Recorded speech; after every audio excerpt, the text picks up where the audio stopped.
أعوذ بالله من الشيطان الرجيم. يا أيها الذين آمنوا إذا قيل لكم تفسحوا في المجالس فافسحوا يفسح الله لكم وإذا قيل انشزوا فانشزوا يرفع الله الذين آمنوا منكم والذين أوتوا العلم درجات والله بما تعملون خبير. السلام عليكم ورحمة الله وبركاته.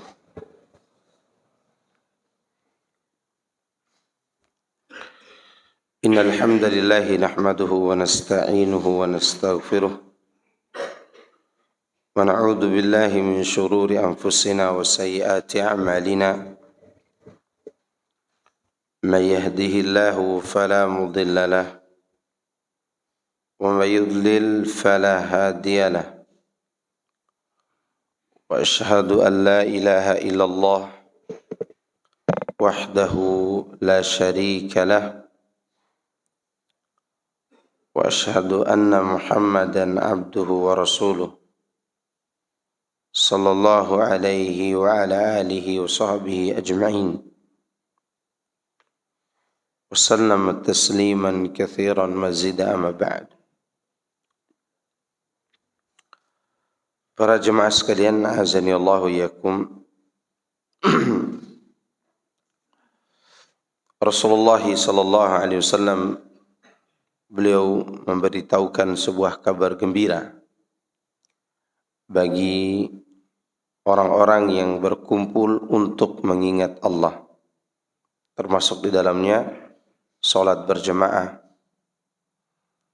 bermusyawarah untuk membicarakan tentang kemajuan Islam ke depan. Mungkin itu yang biasa dilakukan oleh para DKM, para ketua yayasan pondok pesantren. Ya, selama di situ dibicarakan tentang bagaimana memajukan Islam, maka itu termasuk perkumpulan yang dicintai dan disukai oleh Allah Subhanahu wa taala. Terlebih lagi majelis ilmu. Maka semua itu adalah majelis kebaikan. Rasulullah SAW mengatakan, Inna lillahi malaikatan yatufuna fi turuq yaltamisuna ahla dhikri fa idza wajadu qauman yadhkuruna Allah tanadaw halummu ila hajatikum fayahuffunahum bi ajnihatihim ila sama'id dunya. Sesungguhnya Allah Subhanahu wa taala memiliki malaikat-malaikat yang berjalan di muka bumi, berada di jalan-jalan di muka bumi ini. Mereka mencari orang-orang yang sedang berkumpul untuk mengingat Allah. Maka apabila mereka menemukan suatu kaum, sekelompok orang yang sedang berzikir kepada Allah Subhanahu wa taala, mereka akan saling memanggil, kemarilah kepada apa yang kalian cari dan kalian butuhkan. Maka para malaikat itu pun datang menaungi orang-orang yang sedang mengingat Allah tadi dengan menggunakan sayap-sayap mereka sampai mereka bertumpuk sampai ke langit. Kemudian Allah bertanya kepada mereka, fayas'aluhum rabbuhum Mada yaqulu ibadi? Yaqulun yusabbihunaka wa yukabbirunaka wa yahmadunaka wa yumajjidunaka. Qal hal ra'awni? Yaqulun wallahi ya rabbi ma ra'awka. فكيف لو رأوني يقولون لو أنهم رأوك كانوا أشد لك عبادة وأشد لك تمجيدا وتحميدا وأكثر لك تسبيحا. Allah bertanya kepada para malaikat, bukan berarti Allah tidak tahu. Tentu Allah lebih tahu lagi. Apa yang diucapkan oleh hamba-hambaku. Dalam riwayat yang lain, kaifa taraktum ibadi. Bagaimana keadaan hambaku ketika kalian meninggalkan mereka? Maka para malaikat mengatakan mereka sedang mensucikan namamu. Mereka sedang mengagungkan engkau, memujimu dan memuliakanmu. Lalu Allah bertanya, apakah mereka bisa melihat aku? Para malaikat menjawab, tidak, demi Allah. Mereka tidak sanggup melihatmu. Tidak bisa melihatmu. Bagaimana kalau mereka bisa melihat aku? Mereka menjawab, seandainya mereka bisa melihat engkau, maka mereka akan semakin semangat lagi untuk beribadah kepadamu. Dan akan semakin semangat untuk memuji dan memuliakanmu. Dan akan semakin banyak mereka melakukan tasbih. Itu mensucikan namamu. Lalu Allah bertanya lagi, Mada yas'aluni? Yaqulun yas'alunaka al-jannah. Qal hal ra'awha? Yaqulun la wallahi ya Rabbi ma ra'awha. Fakaifa law annahum ra'awha? Yaqulun law annahum ra'awha kanu ashadda 'alayha hirsan wa ashadda laha talaban wa a'zama fiha raghbatan. Allah mengatakan, apa yang mereka minta dariku? Para malaikat menjawab, mereka sedang meminta surga, mengharapkan jannah. Apakah mereka pernah melihat jannah itu? Mereka menjawab, demi Allah, mereka tidak melihatnya. Bagaimana kalau mereka bisa melihat surga? Mereka menjawab, seandainya mereka bisa melihat surga, maka tentu mereka akan lebih semangat lagi untuk mencarinya. Dan akan lebih besar lagi keinginan mereka untuk mendapatkannya.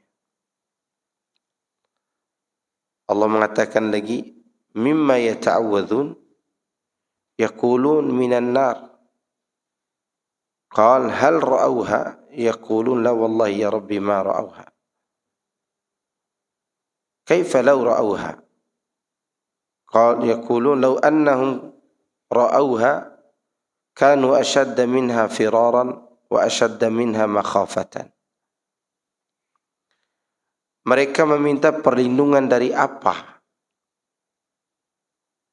Dijawab oleh malaikat, mereka meminta perlindungan dari api neraka. Apa mereka sudah pernah melihat neraka itu? Mereka menjawab, tidak ya Rabb, demi engkau.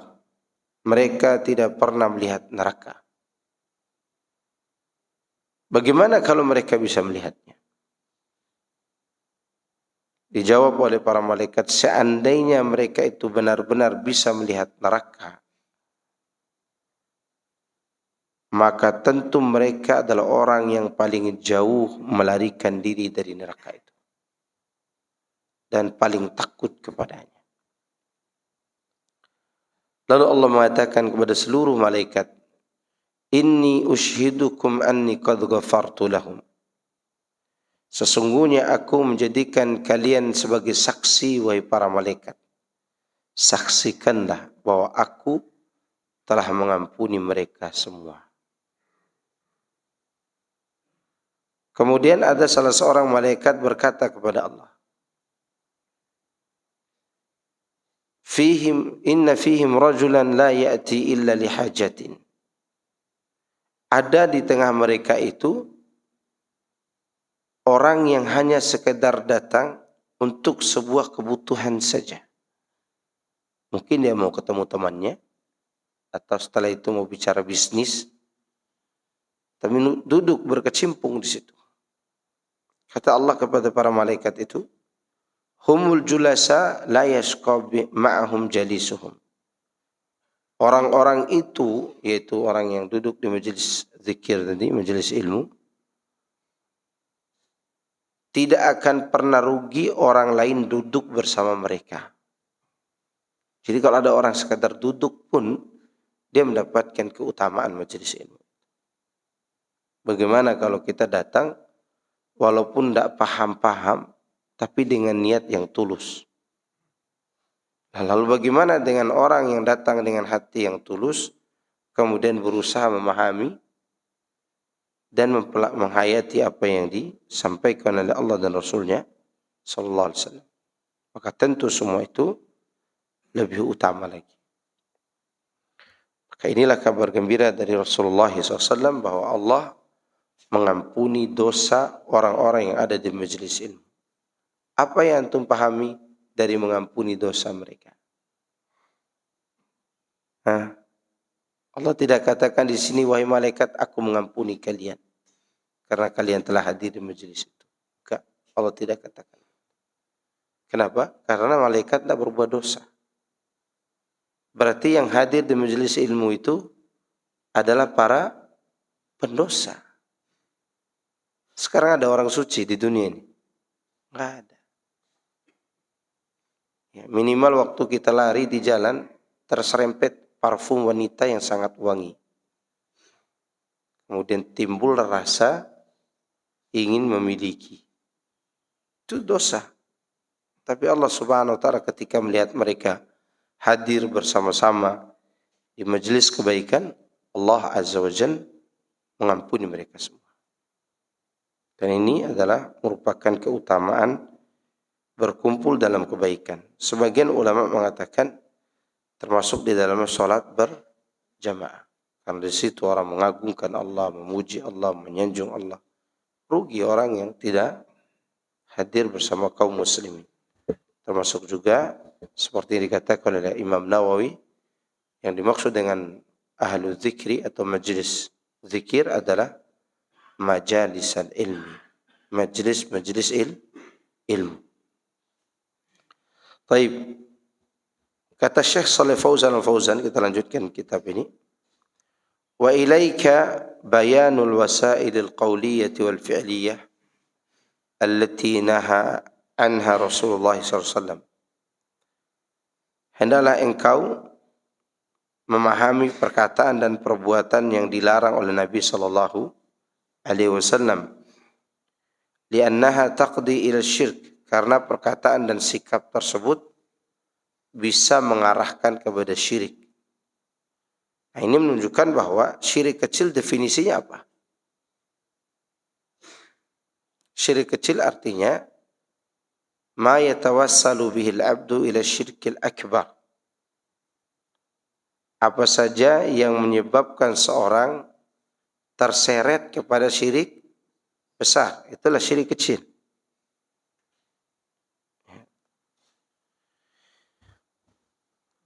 Di antara yang dilarang oleh Nabi SAW adalah mengucapkan ucapan yang mengandung penyamarataan seperti Masya Allah wa syi'ta, laulallah wa anta. Seperti orang mengatakan atas kehendak Allah dan kehendakmu. Ini dilarang oleh Nabi SAW. Karena di situ menggunakan kata waw ataf, waw taswiyah, waw untuk menyamakan orang pertama dan orang kedua. Masya Allah atas kehendak Allah dan Dan di sini dalam bahasa Arab waw. Ya, dan engkau. Seharusnya Masya Allah summa ma syi'ta. Kemudian. Ya. Kemudian tidak menunjukkan kesamaan.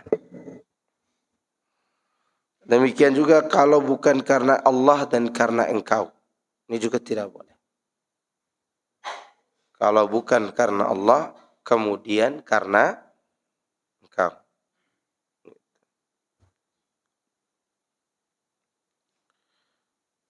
Kemudian di antara yang dilarang oleh Nabi SAW adalah bersikap gulu di dalam mengagungkan kuburan dengan bentuk bangunan dan penerangan yang berlebihan, yang ada tujuannya. Kalau penerangan itu hanya dipakai untuk pemakaman saja, maka tidak masalah. Artinya begini, kita memakamkan seorang menggunakan lampu penerang, maka itu boleh. Tapi membuat lampu penerang untuk kuburan itu yang secara permanen, itu tidak boleh. Bagaimana dengan lampu-lampu yang berada di sekeliling pemakaman? Itu mungkin boleh jadi lampu jalan. Lampu apa? Jalan. Ya.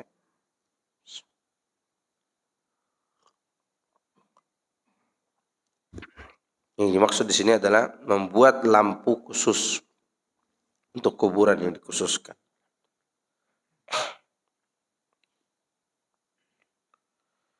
Kemudian yang ketiga, Rasulullah SAW melarang untuk menjadikan kuburan sebagai tempat peribadatan. Seperti hadis la'natullahi 'alal yahudi wan nasara ittakhadhu qubur anbiya'ihim masajid. Allah melaknat Yahudi dan Nasrani yang menjadikan kuburan Nabi mereka sebagai apa? Masjid. Ada ayat yang dipakai oleh mereka yang suka membuat kuburan di masjid. Yaitu cerita Ashabul Kahfi. Ya. Cerita siapa? Ashabul Kahfi. Cerita yang Masya Allah ya. Di sini disebutkan qala alladhina ghalabu ala amrihim lanattakhidanna alaihim masjida. Orang ahli bid'ah itu memang suka cari-cari pembenaran. Ya. Kata Allah dalam Al-Quran boleh membangun masjid di atas kubur. Mana dalilnya? Orang yang telah menguasai perkara mereka mengatakan kami akan menjadikan di atas mereka masjid. Tapi mereka tidak meneliti bahwa yang berkata ini adalah raja yang bodoh. Penguasa yang bodoh. Penguasa yang tidak punya ilmu. Maka seharusnya dalil ini dibalik.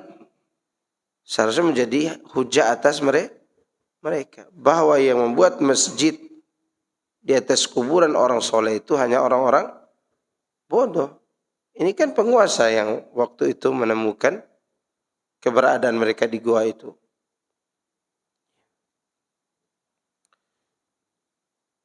Ketika mereka wafat, tidak diketahui secara pasti di mana mereka wafat.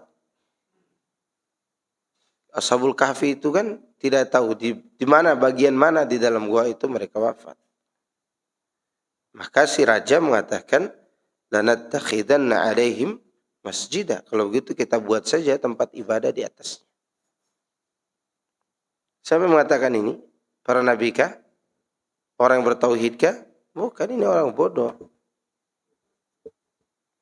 Jadi tetap tidak boleh membuat kuburan di atas, buat masjid di atas apa? Kuburan. Nah, pertanyaannya adalah apakah sholat di masjid yang di halamannya ada kuburan sholatnya batal? Jawab.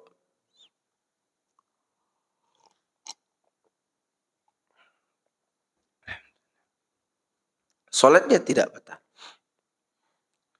Salatnya tidak batal. Bahkan yang itu diperselisihkan oleh para ulama, bolehkah salat di masjid yang ada di halaman masjidnya ada kuburan. Sebagian mengatakan selama kuburan itu di saat kita salat tidak terlihat oleh pelupuk mata kita, maka boleh. Tapi kalau kelihatan, maka itu tidak boleh. Pendapat yang kedua, ini pendapat yang azimah. Tidak boleh sama sekali salat di masjid yang di pekarangannya itu ada apa? Kuburan. Larangan ini memiliki alasan kuat. Sebagaimana dikatakan tadi, bahwa Rasulullah SAW melarang wasail, jalan-jalan yang mengantarkan kepada kesyirikan. Sekarang kalau ada ustadz sering sholat di masjid yang ada kuburannya, ustadznya berjenggot atau antum lah, orang-orang awam melihat, wah ustadz itu sholat di masjid yang ada kuburannya, berarti boleh dong memuliakan kuburan. Jadi asumsi orang kepada kita berbeda. Ya, mereka akan mengatakan, berarti ini contoh nih boleh sholat di masjid yang ada kuburannya. Itu awal-awalnya. Lama-kelamaan tuh kuburan akan dijadikan apa? Sebagai tempat keramat. Sebenarnya itu ilat larangannya. Bahwa sikap tersebut akan membuat orang-orang terbiasa menjadikan sebagai tempat apa? Yang dikeramatkan. Dan saya kira ini pendapat yang paling bagus. Pendapat yang mengatakan tidak boleh sama sekali. Namun mereka semua sepakat tidak boleh sama sekali bila kuburan itu ada dalam ruangan masjid. Ini kan tembok nih. Ini ada kuburan di dalamnya atau di bagian sana. Maka sholat orang-orang di situ tidak sah. Ini pendapat yang paling kuat dan paling berhati-hati. Sholatnya tidak sah. Nah, sekarang kan orang sengaja membuat masjid di atas kuburan. Bahkan kubah kuburan lebih mewah dari kubah masjidnya. Ya. Dan ini diharamkan dalam agama kita. Karena dia termasuk wasail syirkiyah. Wasilah-wasilah yang mengantarkan kepada perbuatan syirik. Lalu bagaimana kalau ada orang bersikeras tetap sholat di masjid yang di pekarangannya itu ada kuburan? Maka kita katakan sholatnya sah. Semoga Allah SWT menerima ibadahnya. Karena hal ini diperselisihkan oleh para ulama. Di antara bentuk perselisihan itu mengenai apa? Batas masjid itu apa? Apakah masjid itu di dalam ruangan ini atau di luar sana juga dianggap apa? Masjid. Kalau dikatakan masjid adalah termasuk pekarangannya, maka kita tidak boleh berdagang di halaman masjid. Kenapa? Karena termasuk bagian dari masjid. Sebagian mengatakan enggak, masjid itu adalah yang di dalam tembok, itu masjid. Maka kalau antum pergi umrah, sholat di luar masjid, tembok Masjid Nabawi itu, sebagian ulama mengatakan sholat di situ tidak mendapatkan keutamaan 1000 kali lipat. Kecuali kalau di dalam sudah sempit. Karena dinamakan masjid yang mana? Bagian dalam temboknya. Entah itu yang lama maupun yang diperluas. Yang penting sudah masuk dalam bagian apa? Tembok masjid. Maka oleh karena itu kita tidak mengatakan sholatnya tidak sah. Karena ada perselisihan tadi. bahwa masjid itu bagian dalam. Dan sebenarnya itu yang benar, masjid itu bagian dalam. Hanya saja kenapa kita mengambil pendapat tidak mau sholat di masjid yang ada kuburan di pekarangannya itu untuk menjaga wasilah-wasilah kesyirikan. Saya sengaja sampaikan ini agar kita nanti tidak mengatakan, wah sholat dia pasti tidak sah itu. Enggak. Ya. Bukan begitu kesimpulannya. Kesimpulannya tetap amanah ilmu yang dibawa. Jangan potong kompas saja. Tidak boleh, tidak sah. Para ulama di sini berselisih pandang tentang sholat di masjid yang ada kuburan di pekarangan masjid. Bahkan yang ada di depan. Tapi tembok ini masih menghalangi kita waktu sholat. Kita terhalangi untuk melihatnya. Maka itu sholatnya sah.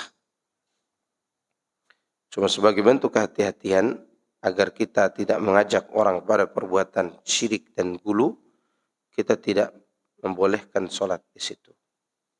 Di masjid yang ada kuburan di pekarangannya. Maka kalau antum masuk ke masjid, tidak usah diperiksa dulu. Udah masuk aja ke masjid. Nah, periksa dulu jangan-jangan ada kuburan. Itu memberatkan antum. Iya kan? Kadang kita begitu. Diperiksa dulu udah kayak intelijen aja. Udah masuk sholat aja. Tapi setelah itu kelihatan kuburannya. Udah antum sudah terbebas dari kesalahan. Nah, kita lanjut.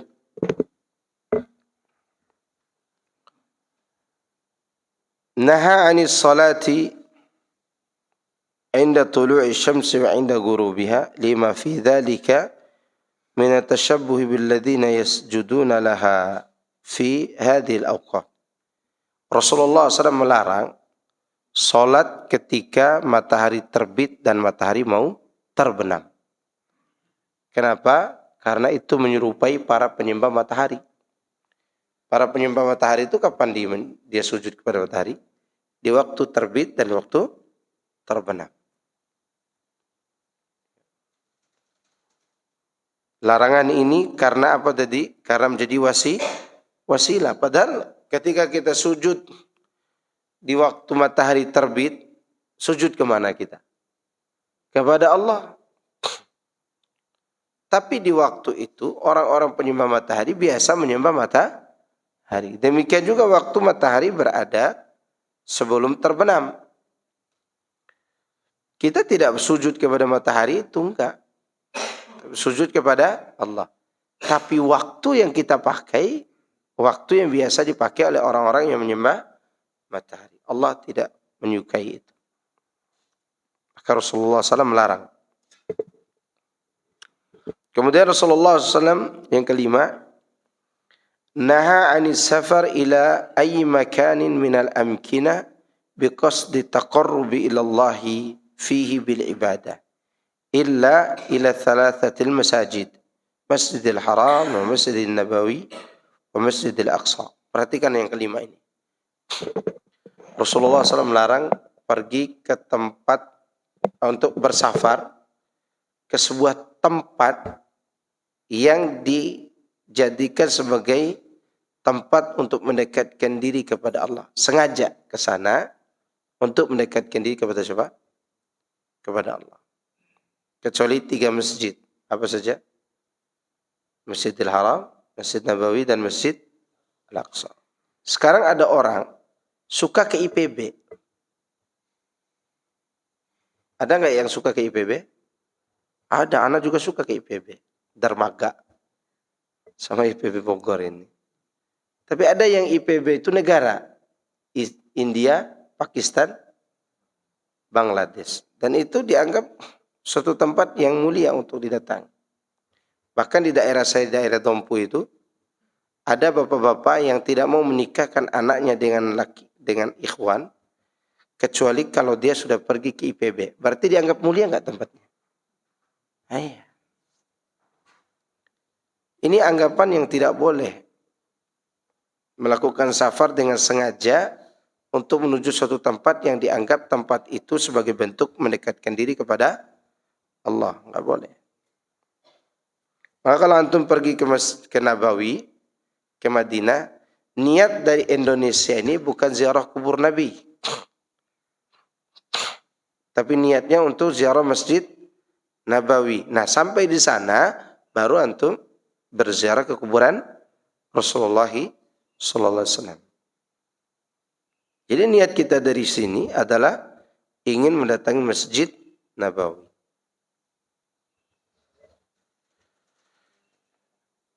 Kemudian yang ke-6, Rasulullah SAW melarang gulu dalam memuji. Demikian juga gulu dalam mencaci maki. Dua-duanya terlarang. Gulu itu berlebihan dalam memuji dan mencaci maki. Seperti yang memuji siapa? Nasrani memuji Nabi Isa. Yang mencela siapa? Yahudi mengatakan Nabi Isa anak zina waliyadzubillah. Keduanya terlarang. Kemudian Rasulullah SAW juga melarang orang yang bernadar tidak boleh menunaikan nadarnya jika di dalam nadarnya ada kesyirikan. Enggak boleh. Karena nadarnya batal. Nadarnya apa? Batal. Seorang bernadar misalnya, kalau saya bisa pergi haji tahun ini, maka saya akan sembelih kambing di kuburan wali 10. Bukan wali Songo lagi. Wali 10. Dia ini pergi haji tapi akan berbuat apa? Syirik. Lalu setelah dia pergi haji dan dia tahu tentang ilmunya, ternyata sampai di sana dia dengar dari kajian, dari ceramah-ceramah bahwa itu adalah perbuatan syirik. Balik dia ke Indonesia setelah pulang haji, apakah dia wajib menunaikan nadarnya? Enggak wajib. Bahkan tidak boleh dia tunaikan. Ya. Maka oleh karena itu nazar termasuk ibadah atau tidak? Ibadah. Hanya saja nazar itu adalah ibadah yang kita wajibkan pada diri kita sendiri, yang sebelumnya Allah tidak wajibkan. Maka ada nazar yang batal walaupun dia tidak syirik, tapi tidak sah nazarnya. Ya. Apa itu? Bernazar dengan suatu kewajiban. Misalnya begini, kalau anak saya lulus sekolah, saya akan sholat 5 waktu terus. Sekarang sholat 5 waktu sunnah apa wajib? Wajib. Sah nggak nazarnya? Tidak. Kenapa? Karena nazar itu seorang mewajibkan sesuatu pada dirinya apa yang sebelumnya tidak wajib. Sekarang sholat 5 waktu wajib apa tidak? Wajib. Maka tidak sah bernazar dengan suatu kewajiban.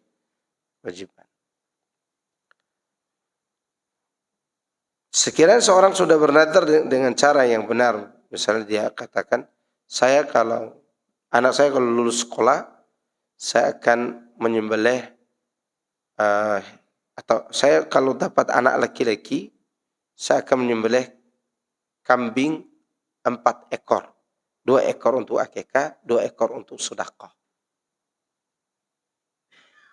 Sah nggak nazarnya? Sah. Kewajiban dia menyembelih berapa ekor? 2. Terus 2 ekornya untuk nazarnya. Ini nazar yang sah. Dan harus ditunaikan karena dia bentuk ibadah kepada Allah. Dan orang yang yang menunaikan nazar adalah orang yang taat kepada Allah. Kenapa? Nah, yang dia tidak diwajibkan saja dia tunaikan, artinya dia wajibkan sendiri. Apalagi yang diwajibkan oleh Allah. Namun kalau nazar itu mengandung kesyirikan, maka itu terlarang. Kemudian yang ke-8. Berlebihan di dalam menyikapi hak Rasulullah SAW. Rasulullah SAW itu 2 sifatnya. Hamba dan Rasul. Dia hamba tidak boleh disembah, dia Rasul tidak boleh dihina. Maka kedudukan beliau adalah dia seorang hamba yang tidak memiliki sifat ketuhanan yang wajib untuk diikuti. Kalau kita kan terbalik di Indonesia ini. Rasulnya diperlakukan berlebihan, ajarannya tidak diikuti, ya enggak? Ya atau tidak? Iya. Kami cinta Rasulullah SAW. Jarang kita dengar dai-dai atau Habib misalnya. Ya Habib di sini bisa aja Habib Abdurrahman gitu. Supaya tidak ada yang tersinggung. Ya, karena ada orang Lombok pun namanya Habib gitu. Dia melakukan sesuatu perbuatan bid'ah, mengatakan cinta kepada Rasulullah SAW.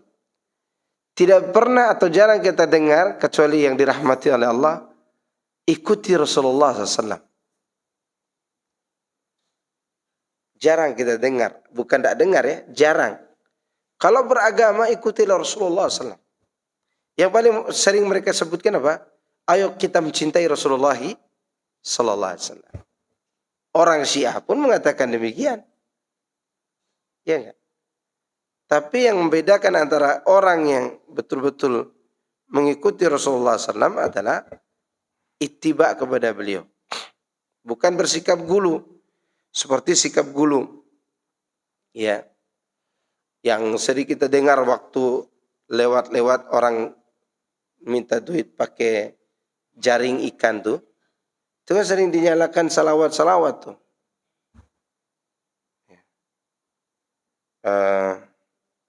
Salatullah salamullah ala toha Rasulillah.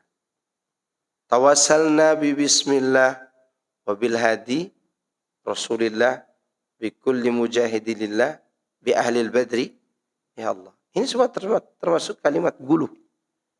Bertawassul dengan orang yang telah mati. Setelah Anda baca-baca sejarah tawasul ini, waktu itu sebenarnya bukan sengaja saya baca, enggak.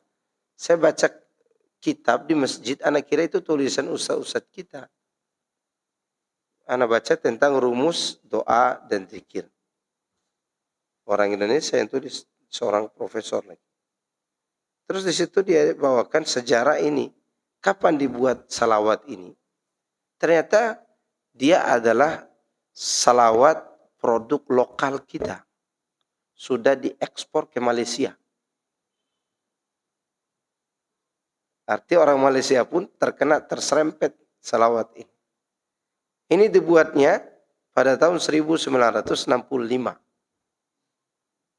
Pada masa PKI. Tujuannya adalah untuk menangkal PKI dengan tawassul. Semakin dibenarkan juga mereka. Itu kan dibuat di Indonesia. Itu aja sudah termasuk perbuatan apa? Bid'ah. Karena produk lokal kita, Indonesia ini orang-orang yang bisa bahasa Arab loh.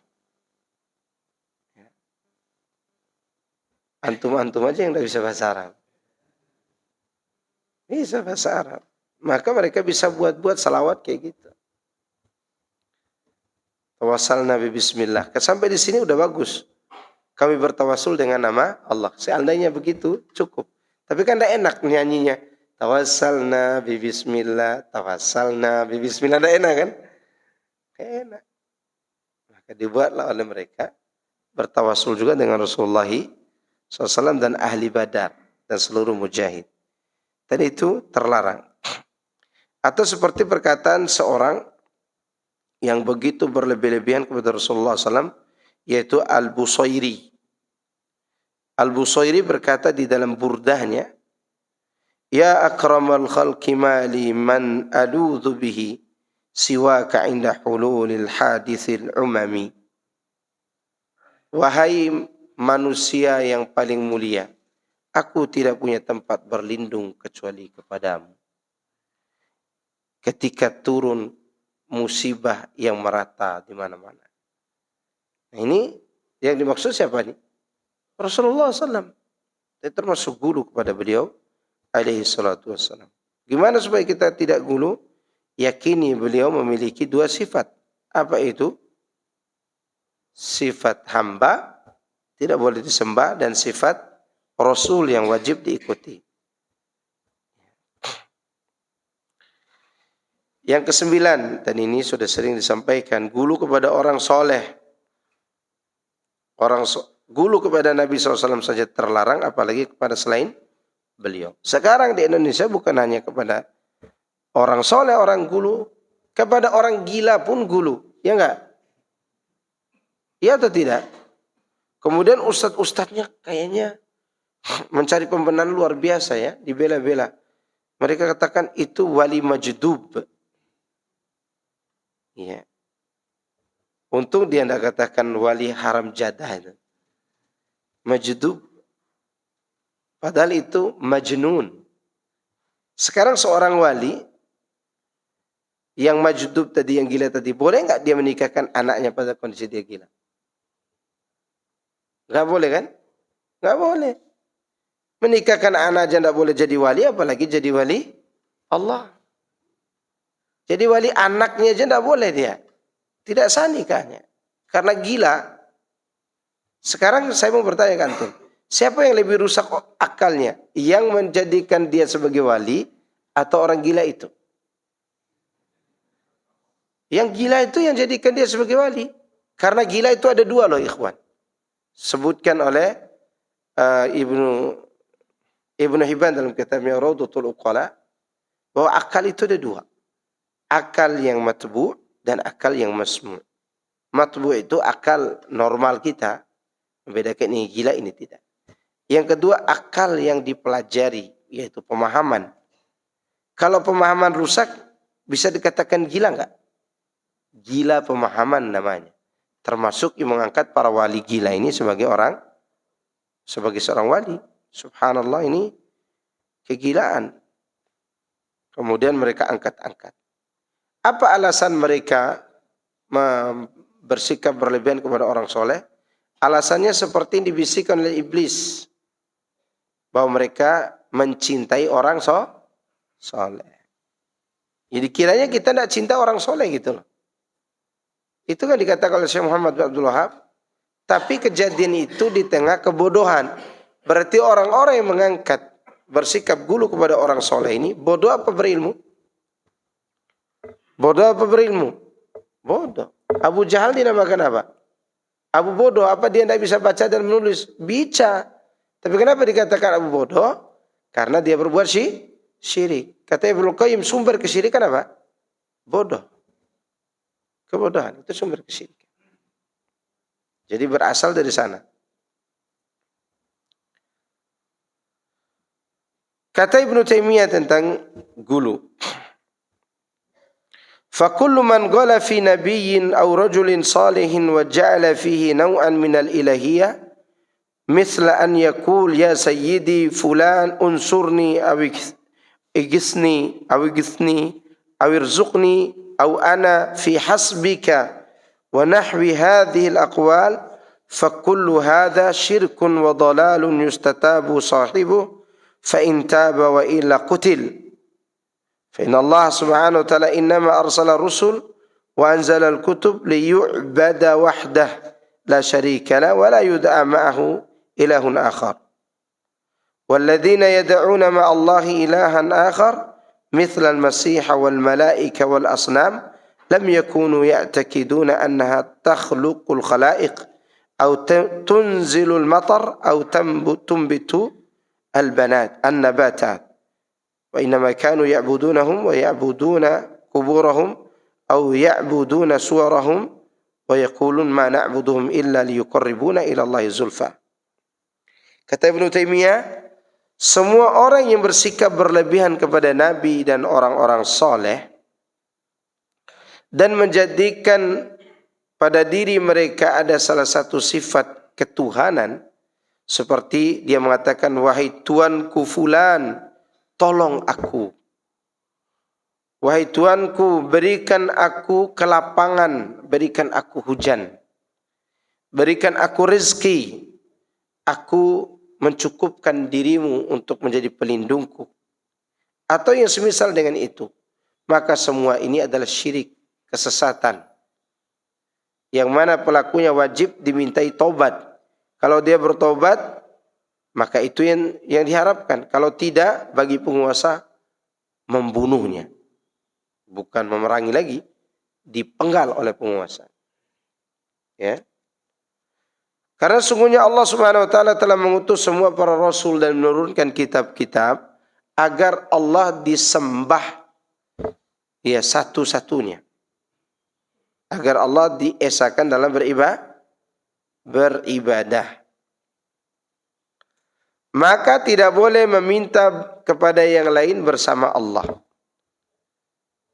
Karena orang-orang yang meminta kepada yang lain, Tuhan yang lain bersama Allah seperti meminta kepada Isa, malaikat, kemudian berhala-berhala, mereka sebenarnya tidak meyakini orang-orang itu bisa menciptakan atau menurunkan hujan atau menumbuhkan tanaman. Tidak ada keyakinan itu. Mereka hanya menyembah saja. Tapi mereka menyembahnya dan beribadah kepada kuburannya serta gambar-gambar mereka hanya untuk mencari wasilah untuk mendekatkan diri kepada Allah. Kami tidak menyembah mereka kecuali agar mereka mendekatkan kami kepada Allah dengan sedekat-dekatnya. Itu pengakuan orang kafir. Dalam surat Az-Zumar ayat ketiga. Mereka juga mengatakan, ya wa yaquluna haula'i syufa'auna indallah. Mereka mengatakan bahwa mereka inilah yang akan beri syafaat kepada kami di sisi Allah. Ini surat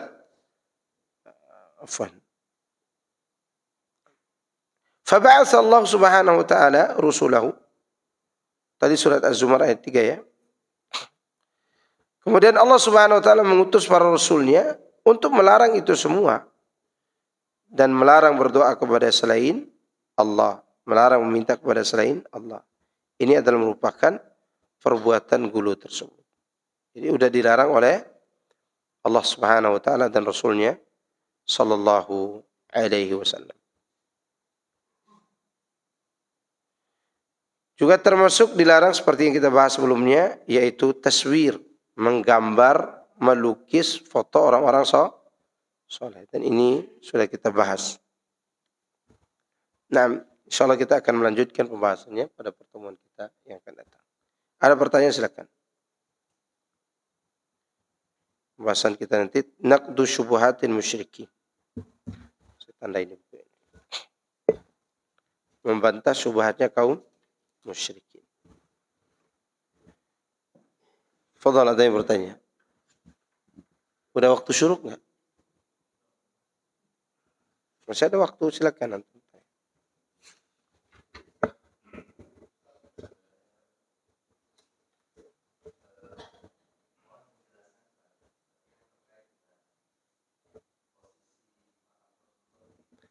Baik, barakallahu fikum. Anak jawab dulu yang pertama supaya tidak lupa. Mengenai kuburan Rasulullah SAW, kalau kita tarik kepada sejarah, itu di tempat beliau itu di hujrahnya Aisyah. Hujrahnya Aisyah radhiyallahu anha. Jadi ini menghadap ke sana kan kuburan Nabi.